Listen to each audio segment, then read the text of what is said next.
All right, Shalom, Israel. First and foremost, I want to give all praise, honor, glory, and fear to Yahweh, Bahashem, Yahweh Shai, Bahashem, HaKodash. I also want to give double honors to the elders and apostles of Great Millstone, who I learned this truth from, and peace and salutations to the Lord's hopeful elect.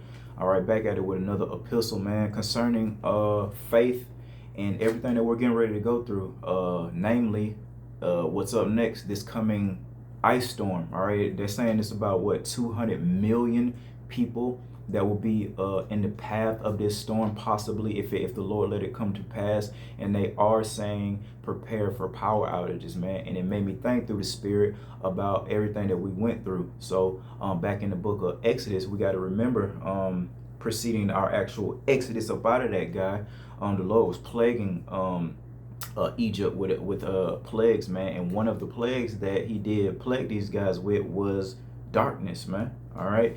And I used to talk to a girl that was in New Orleans during Hurricane Katrina. And she had told me when, that storm hit and the power went out, how dark it was. And she did mention that it was so dark that she could not see in front of her. All right. So, hey, that type of dealing with, all right, with this earth from Yahweh Shem Shai is about to come back in a major way, man. And we got to remember, this is why we rehearse the righteous act. This is why we pay now, so we don't have to pay later with the wicked. We've been mourning. We've been suffering, man. We've been taking the low. So hopefully the Lord will have pity and mercy upon us when he brings these things, man, because it is going to get danger close, meaning prophecy is going to pass. We are going to see some things, experience some things right next close to us. But Lord willing, man, hey, the Lord deal with us just like he dealt with us during our exodus, man, out of Egypt. And this is the book of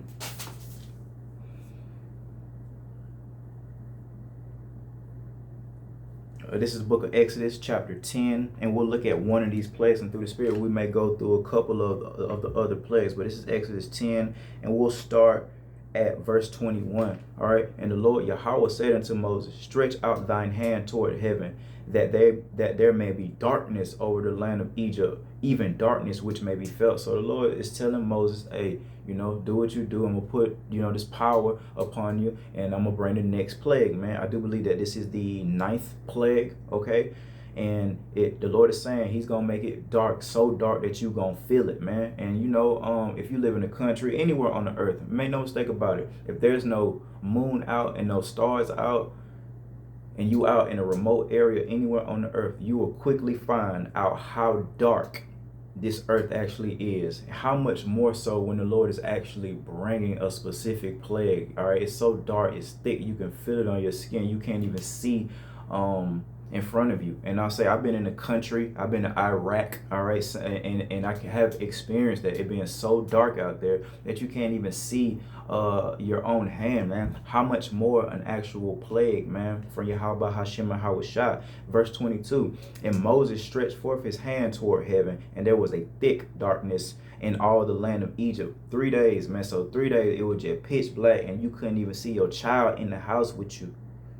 They saw not one another, neither rose any from his place for 3 days. So of course they not finna leave nowhere, man. You know what I mean? Because you can't even see. All right.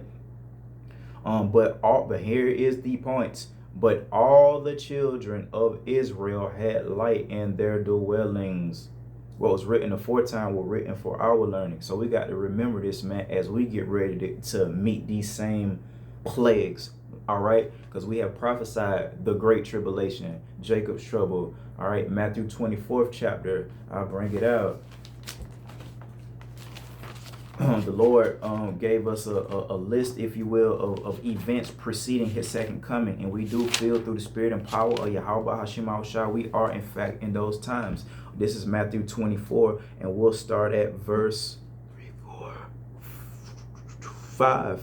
All right, because the disciples came unto Yahushua and asked him, what shall be the sign of thy coming, right? It said, and Yahushua say, for many shall come in my name, saying, I am Hamashiach, and shall deceive many. So there's your false teachers, your false prophets. We see that now more than ever. A lot of confusion going on. Very important that we're following the correct doctrine, man, that's given to the correct men. And we do believe that those are the men of Great Millstone, starting with the apostles and elders, man. All right. Verse 6, and shall deceive many. Verse 6, and ye shall hear of wars and rumors of wars. See that ye be not troubled, for all these things must come to pass, but the end is not yet. So you hear rumors of wars happening right now, especially in Babylon the Great, man. But you just got to look at history. Look at all the war, not just World War One, World War Two, not just the wars that Babylon the Great has fought, but there's been war. You know, China, Japan, Korea. People have been warring, all right, since the Lord, gave His words unto us, man. All right, and we do believe that we're coming up into a time for the final battles, man. All right, for nation shall rise against nation and kingdom against kingdom. Of course, that's the big wars, but we also know even here, man, in this melting pot, all right, with all these nations, there will be so-called race wars, okay, racial division, okay, and there shall be famines, kingdoms against kingdoms, and there shall be famines and pestilences, and we have prophesied two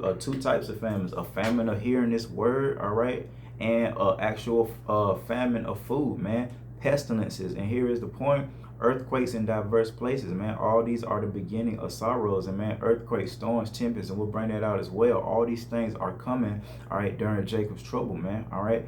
And we have to remember to keep that faith towards Yahweh Bahashem and Hawashai, because we don't necessarily know how the Lord gonna get down, how He gonna deliver us, how everybody will have their power out, and we can have power. And this is something that we, while we rehearse the righteous acts, we're praying. We're already, like me, through the Spirit, not to boast, but I have been specifically praying, that the Lord protect us from these storms that we know is coming. All right, earthquakes, ice storms. Texas, and they're prophesying it's going to get a little ugly then. A couple years ago, if you've been watching and remember, okay, how bad it had got when Texas had that storm, people was freezing unalive. You know what I mean? They was unalive in their car. I remember frozen fish tanks in the house, pipes busted, frozen. Like you could probably skate. You know what I mean? People's pipes that had busted and the water froze on the floor. For real, look it up. They got videos. You know what I mean? It was documented. It was just a couple years ago, man. All right, how quick our people forget and go back into their vomit, man, and don't stick with that fear of Yahweh Hashem Hawashah, or never had it. This is the book of Hebrews 11:1. Now faith, because that's what we need. So let's look at the definition of that biblically.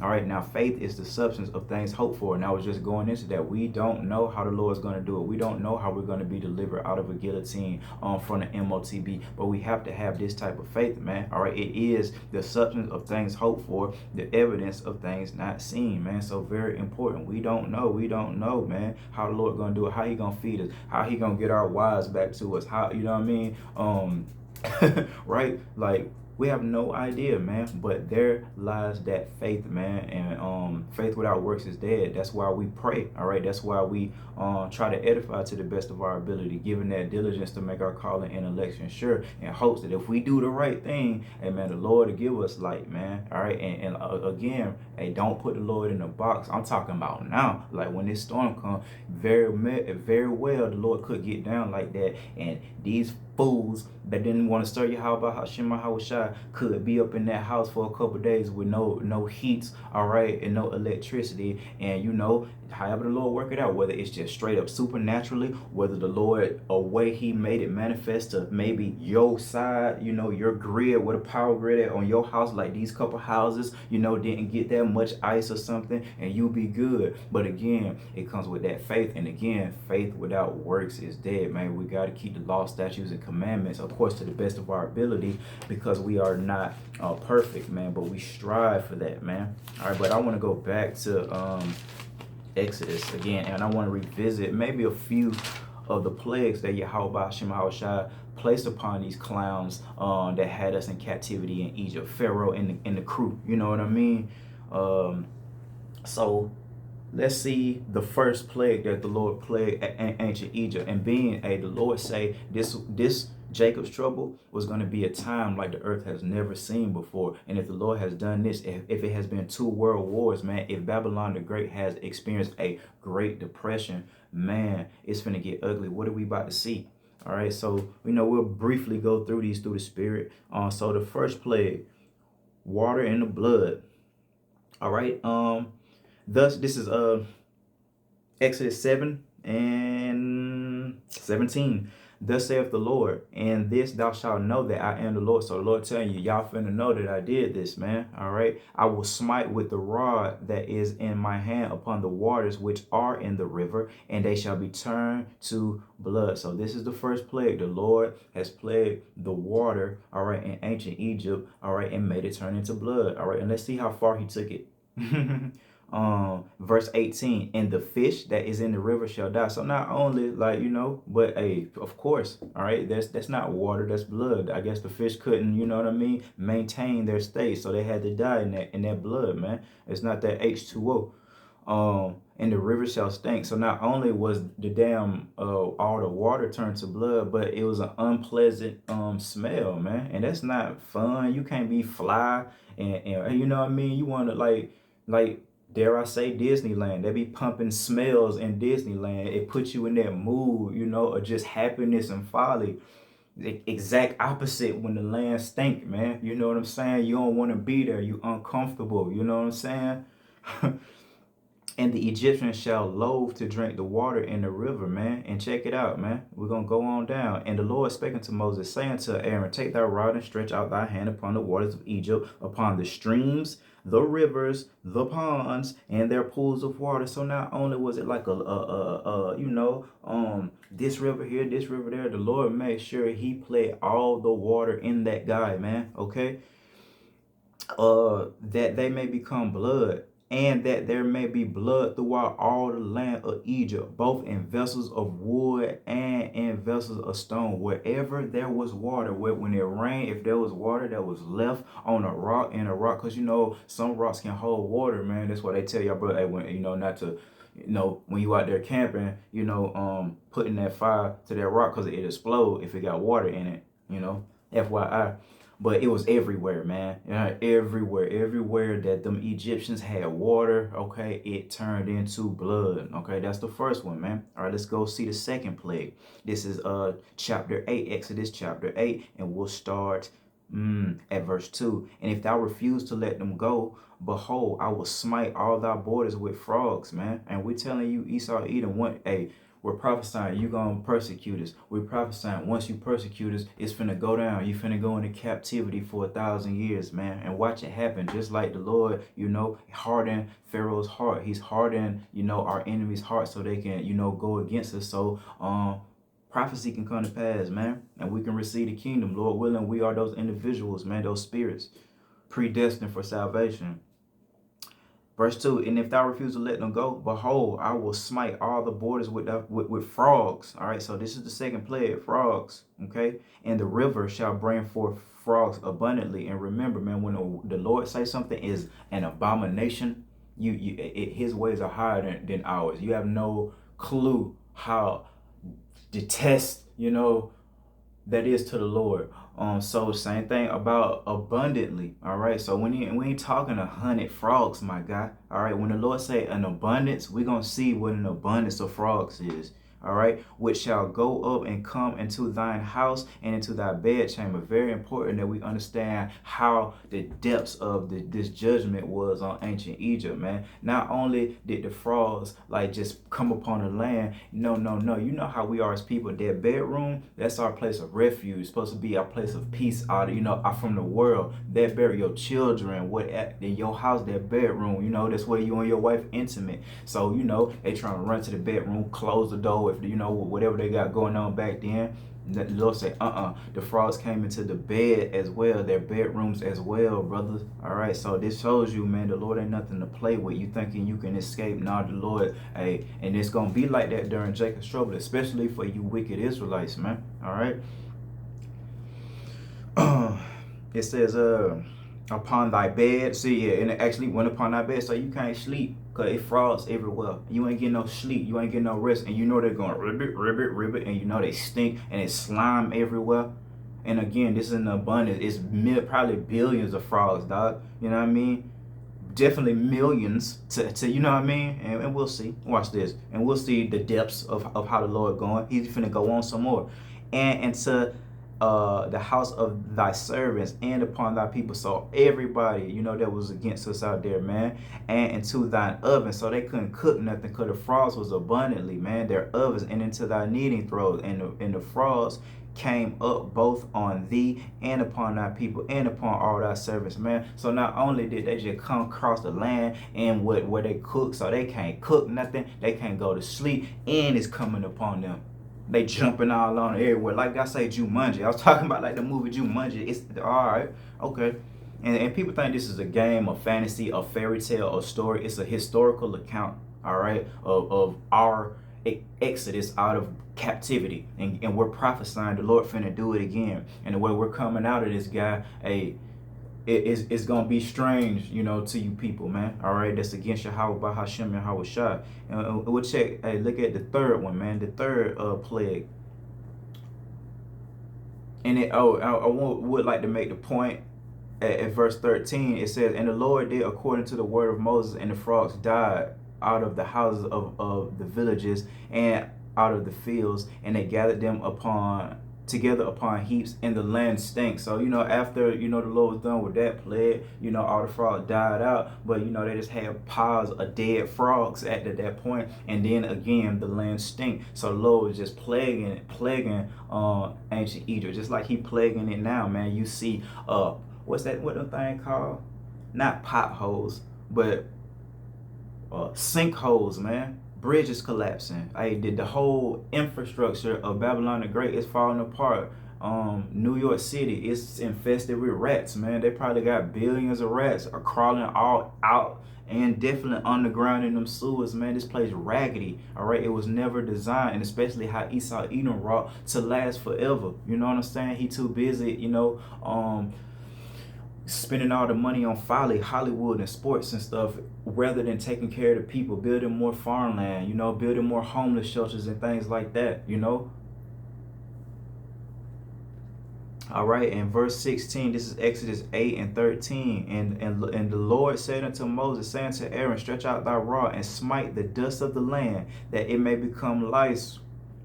That ain't something we deal with a lot as so-called black folk, but you know, the other nation of people, that wicked nation, they deal with that a lot, man. Little, I guess I can describe it, bugs. I never really seen it a lot. I probably seen it when I was in elementary school. I remember, you know, maybe a little Edomite girl probably had some lice, but I think I did see it, man. But I mean, best way I can describe it, little bugs, man, little white looking bugs just crawling all in your hair, man. All right, so this is the next plague. The Lord put lice throughout this guy. Let's see how far he took it. And smite the dust of the land, that it may become lice throughout all the land of Egypt. And they did so. For Aaron stretched out his hand with his rod and smote the dust of the earth, and it became lice in man and in beast. So the Lord didn't just put the lice upon the people, he also plagued all of their animals, man. Okay, all of them. All the dust of the land became lice throughout all the land of Egypt. I don't think I really comprehended that when I went through this the first, the second, or the third time. I don't know how many times I read it, but I'm just realizing the Lord say all the dust of the land turned into lice. The Lord not a man that he shall lie. Everything that was dust turned into lice. This is why we try to teach y'all the fear of Yahweh, Hashem, and Yahweh Shai. He's not a man that he should lie. When he say it's going to be a time like the earth has never seen before, get what? We seen lice. We seen frogs abundantly. We seen water turning into blood. The Lord not a man that he should lie. It's finna go down, man. And he's finna bring back plagues and pestilence just like this, man. And it be for you wicked Israelites first and foremost, man, that didn't want to serve him, didn't want to reverence his son, man. All right? The hell with the law, statutes, and commandments, ass niggas, okay? All these things are going to come to you 10 times worse if the Lord is not a man that he shall lie, man, okay? And let's go down to verse 21. This is Exodus 8 and 21, the fourth plague. Else, if thou wilt not let my people go, behold, I will send swarms of flies. This is the next plague. Flies. The Lord just being, and you brothers, all due respect, you know what I mean? in relation to judgment, just absolutely petty. You know what I'm saying? Towards these Egyptians, man. He done brought like just frogs, fly, and you know how annoying the sound of a gnat, a mosquito, or a fly is. Man, I know for me, I can speak for myself. I know they got to be afraid. How about Hashem Shot, man? The frequency in which they buzz in your ear will drive you insane. Do you hear me? Especially them gnats out in the country, and you just smacking and smacking and smacking. But man, them flies, that buzzing sound, that frequency is like perfect for annoying you. They say one of the most annoying sounds, I think, is the sound of nails scratching on a chalkboard, man. Hey, well, the flies buzzing and gnats buzzing got to be up there for me. I can't stand it. I hate going back to the country, man. It's peaceful, but it's so many gnats out there. So I can only imagine, right? So here we go. I was saying swarms of flies upon thee, and upon thy servants, and upon thy people, and into thy houses, man. And so the same thing again. You see what's going on. Flies got everywhere. It was in abundance, man. All right. So the Lord is just plaguing this place left and right, man. All right. I mean, we might as well go through all of them. This is the fifth one, man.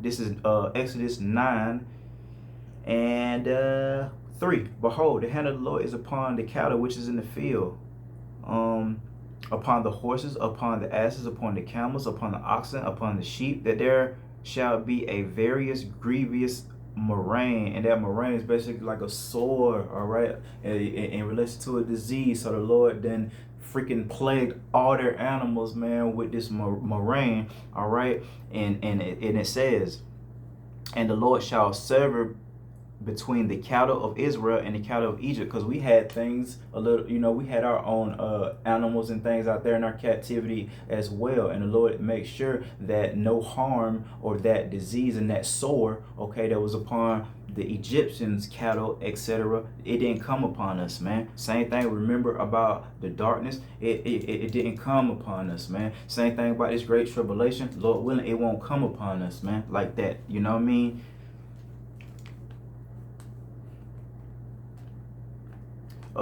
And there shall nothing die of all that is, and that is the children of Israel. Again, and the Lord shall sever between the cattle of Israel and the cattle of Egypt. All right, he's making a difference between you guys and his children. You Egyptians with your dark skin that look kind of like us. All right, and remember, I don't even want to get into it about Moses. You know what I mean? How out the river, remember that? But yeah. And that's very important to remember, though, man. That's why, again, the things that were written aforetime were written for our learning. We got to remember, study these things, because we got to be able to really trust in the Lord and remember how far he took it back then, how far he finna take it now, but how the children of Israel, the obedient ones, was always protected miraculously. If I said that right, I'm kind of country myself. Yeah, man. And it says in verse 6, man, and the Lord did that thing on the morrow, and all the cattle of Egypt died. Boy, they so vexed right now, boy. Back to back to back to back to back. And the scriptures talk about that, man. That's how y'all gonna be, you wicked Israelites, during Jacob's trouble. It is gonna be issue after issue after issue, man. Because you didn't hearken, you didn't humble yourself, man. The Lord's laws aren't grievous, man. You guys are just so prideful that y'all want to do your own thing, don't want to submit, okay? We understand that submitting to Yahushua gonna produce some extreme glory for all eternity, so we're wise enough in that regard to do so. You guys that don't want to serve Yahushua, reverence Yahushua, you're dumb, you're sottish, you're not intelligent, okay? Because if you wanted to be rich, if you wanted to be fine, if you wanted to have substance, you would know how to attain that through wisdom, knowledge, and understanding, which obviously you guys don't, man, okay? And we're going to see, on your judgment here pretty soon, man. May see some of it here this weekend. Again, verse 6, and the Lord did that thing on the morrow, and all the cattle of Egypt died. Check this out. But of the cattle of the children of Israel died not one of them. Not one. Go down to verse 8. I think that was the fifth plague. Verse 8, and the Lord said unto Moses and Aaron, take to you handfuls of ashes of the furnace, and let Moses sprinkle it toward the heaven in the sight of Pharaoh. And again, man, the Lord could have just did that himself. The Lord is peculiar. He's letting Moses and Aaron get down. So he's doing all this peculiar stuff, throw ashes. You think the Lord needed to have them brothers throw ashes, all right, to bring these boils? No, all right, but this is the way that the Lord get down, man. He's showing his power, all right, through Moses and Aaron, man. All right, and he's doing it in a peculiar way. He could have just said, "Hey Moses, speak these words, man," but he going all out with it. Throw ashes, all right, like, and watch what it do. All right. Again, verse 8, and the Lord said unto Moses and Aaron, take you handfuls of ashes of the furnace, and let Moses sprinkle it toward heaven in the sight of Pharaoh. All right. And it shall become small dust in the land of Egypt. All right. And shall be a boil breaking forth with blains upon man and upon beasts throughout all the land of Egypt. So they had boils, man, blisters all over them, and not them. All right. Everything, man, is beautiful. Let me see. Ashes. In verse 10, and they took ashes of the furnace and stood before Pharaoh, and Moses sprinkled it up toward heaven, and it became a boil, breaking forth with blains upon man and upon beasts, man. So they're absolutely vexed at this point, man. Absolutely vexed. All right, that they know that they should probably let us go by now. But of course, the Lord is showing his power, and you have to, learn these things so you know how the Lord get down, and you'll know why he's putting the spirit on the president to do what he's doing now, and the rest of these wicked men to do what they're doing. All right, he's hardening their hearts so prophecy could be fulfilled. Man's goings are of the Lord. Verse 18 in the 9th chapter of Exodus, behold, tomorrow about this time I will cause it to rain a grievous hail. That's close to what's going on this weekend, such as have not seen or been in Egypt since the foundation thereof until now. And this is scary, and this actually came to pass if you can receive it. And remember what the Lord said about what's happening now. They never seen this type of hell that the Lord finna unleash upon ancient Egypt right here, man. Just like we prophesying, we coming into a time like the earth ain't never seen before, man. So it's gonna get crazy. And I do believe through the Spirit, the Lord is gonna lift up that standard and bless brothers with that spiritual power. Lord willing, each and every brother. You know what I mean? Let's just go for it, guys. Let's just pray that each and every brother is worthy to escape all these things that shall come upon the earth, man. All right, because it's going down, and it is exciting, man. Okay, it says in verse 19, send therefore now and gather thy cattle and all that thou hast in the field, for upon every man and beast, and Lord make sure he got every one of you. I remember every one of you little faces, just like we remember everybody that talk crap about us through the Spirit. You know what I mean? I know Yahweh shall definitely remember who put them hands on them, got them locked in. Okay. And beasts which shall be found in the field and shall not be brought home, the hail shall come down upon them, and they shall die. We ain't talking little hail that's ice falling from the sky. If y'all don't know what hail is, right? Look, we ain't talking little pebble size hail, man. And I'm telling you, I don't even want to think about it. If the Lord's saying they ain't never seen that before, you know what I mean? And I'm telling how big or how much hail had to come down on the earth to be unaliving all them animals and stuff like that, man. All right. So fear Yahweh Hashem and Hawashah, man. Look, man, go down to verse 24. So there was hail and fire mingled with the hail, very grievous, man. So I don't even understand what type of hell the Lord done. I can't even lie to y'all, brother, because I'm just now realizing they just said it was fire mingled with it. All right, so I don't, you know what I'm saying? I don't even know what type of hell that is. Just like the Lord say, it was gonna be what it say, such as have not been in Egypt since the foundation, man. With the type of hell that supernatural, spiritual, Yahweh Hashem and Hawashai hell. All right, that's what it was. All right, and you see how the Lord got down, man. Okay. That was the 7th. All right, then we go down to the 10th chapter. I do believe this is the 8th plague. Verse 4. Else, if thou refuse to let my people go, Pharaoh just won't let us go. He done harden his heart. Now, good and well the Pharaoh probably ready to give it up. And his people tell him, man, let these black people go. Let these folk go. Oh, we all gonna perish, man. Let these people, they got to be the people of the Lord, and that's what's gonna happen here pretty soon. They gonna know that a prophet had been amongst them. They gonna know that it was a particular spiritual group of brothers that was out there really teaching the truth. And what they said through the spirit of power, Yahweh Shema Shai, really came to pass. Else, if thou refuse to let my people go, behold, tomorrow will I bring the locusts into thy coast. Let's see the depths of these locusts, man. And they shall cover the face of the earth. The Lord is not a man that he shall lie. When he say they're going to cover the face of the earth, I don't know how many that's going to require to cover the face of the earth. All right, to the point where you look down and the ground will be moving, okay? From miles and miles and miles, the ground would be moving because of all the locusts. And of course, they're flying and stuff. Terrible, terrible.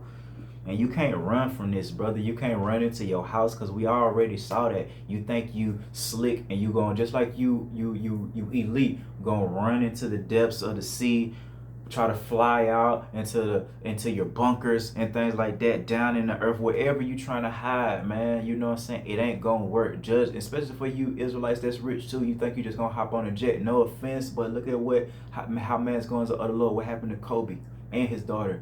You know, he thought it was gonna be another day where he was gonna hop on this thing, and you know, we've never seen Kobe again. Yeah, brother. Brother, he's a ball, ain't? All right.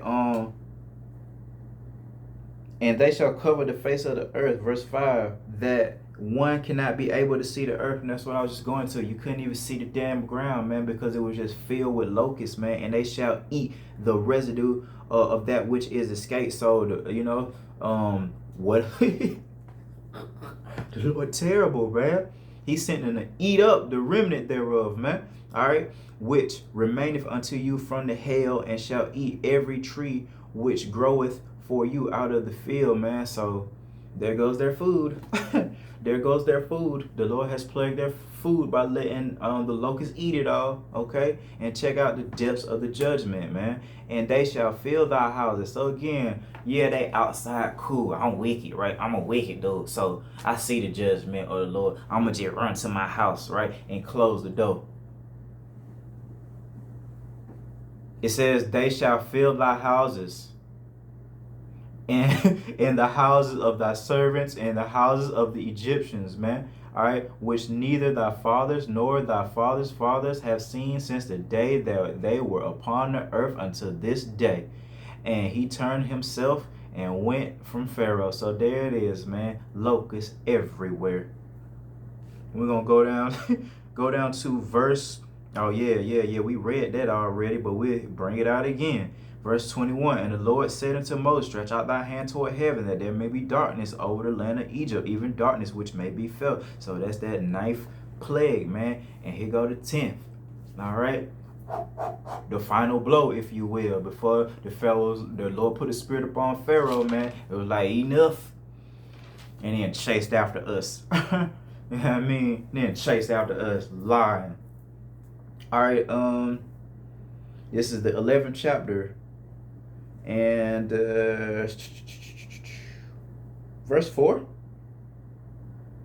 And Moses said, thus saith the Lord, about midnight will I go out into the midst of Egypt, and all the firstborn in the land of Egypt shall die, from the firstborn of Pharaoh that sitteth upon his throne, even unto the firstborn of the maidservant that is behind the mill. So the rich, the poor, them fools that was against us, every last one of them that had a child, the first one is up out of there. All right. And we do know the rest, man, by studying to show ourselves approved what happened, you know, after all that, man. Of course, they let us go, and of course, they tried to chase us, and of course, the Lord did miracles out there, you know, parted the Red Sea, and it was pretty much wrap for those guys, man. So, I mean, I brought that out just to, you know, go back and see just what we finna go through, man. We prophesied this was a time like the earth has never seen before, man. So we gotta remember how the Lord got down then, man. All right, he already done brought 2 world wars upon the earth. You think it won't? You so naive, you so Babyloned out, okay, that you don't believe it'll be another world war or another conflict period. Look at Babylon the great leader. He going absolutely crazy. Like, everybody can see it. Like, seriously, he's going crazy. He's just attacking people, snatching people, You know what I mean? And I've seen it with my own eyes via Iraq, man. Yeah, it's okay. This is but there's hope for us though. The ones that serve Yahweh Hashem Shah, right? Humble ourselves. This is Romans 8 and 35. Who shall separate us from the love of Hamashiach, man, Yahweh Shai? Shall tribulation, the great one, all right, will that separate the love that and mercies that the Lord will have towards his hopeful elect, which we hope to be? Tribulation, distress, persecution, tribulation, persecution, key words, you know, those things are coming. Or famine, nakedness, peril, or the sword, man. As it is written, for thy sake we are killed all the day long. We hated our lives unto death. That's why we complain. That's why we are in the house of mourning continually. While everybody, especially you prospering Israelites, is partying and living your best life, man. It's because you are comfortable here. This is your rest. You have your constellation. LeBron, so-called King James, and all the rest of you clowns out there in the NBA. All right?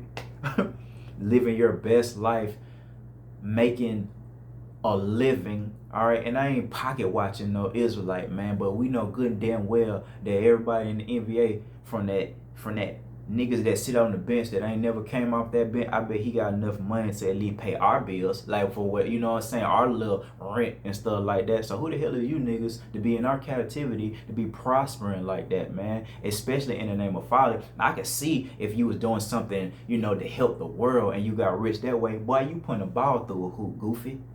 You know what I mean? The Lord gonna get you, nigga. Especially not saying nobody hating, you know what I'm saying? But if you not serving Yahweh Shema Shai and you a so-called black, Latino, or Native American man, hey man, may Yahweh Shema Shai do you bad, man. Shit.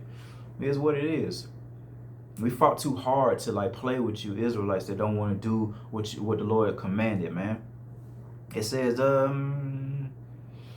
verse 37, nay, in all these things we are more than conquerors through him that loved us. For I am persuaded that neither death, nor life, nor angels, nor principalities, and that's what we're against, man. It's a spiritual fight. Nor powers, Esau, Edom, right? Nor things present, all right? Nor things to come. So how they getting down now and how they gonna get down during Jacob's trouble when we don't take that MOTB. Nor height, nor depth, nor any other creature shall be able to separate us from the love of Yahweh, which is in Hamashiach, Yahweh Shai, our Lord, man. So there it is, man. I had some more precept, but you know, I think that should pretty much make the point, man. All we got to do is continue, man, for us that have been called into this thing, and the Lord is gonna do what he said he was gonna do. Protect us, bring this tribulation, bring that MOTB, bring that World War III, and Lord willing, bring Yahweh Shai, because even Yahweh Shai don't know if the hour when he gonna come get us, you know what I mean? And we shall make it, man. All right, so Lord willing, we endure to the end. So with that, I want to give all praises, honor, glory, and fear again to Yahweh, Bahashem, Yahweh Shai, Bahashem, Wakahakwadash. Till next time, Shalom.